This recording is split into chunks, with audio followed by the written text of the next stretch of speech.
Ito ay punong gugunto ko. Nangunguha kami ng uod dito na kinakain. Example, ito. Narito. Exotic. Iluluto namin mamaya. Ulam namin, adobo. The Gugong Tuco is a tree native to the Philippines. This tree, with its thick, rugged bark and sprawling branches, provides an ideal habitat for a specific type of grub worm called tatad.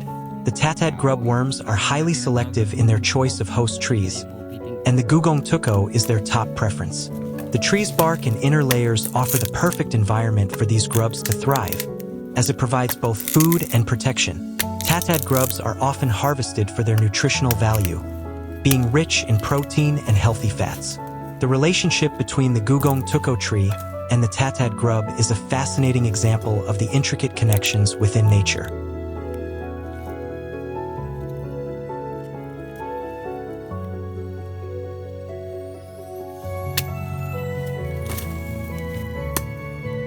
Want to learn more things you've probably never heard of before? Subscribe to Hardin Malaya. Thanks.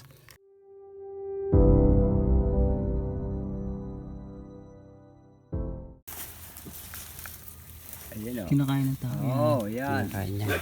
Teka, Kuya Boy. Bago niyo subo, teka nga. Sabihin niyo. Hindi, niluluto muna to, gaga.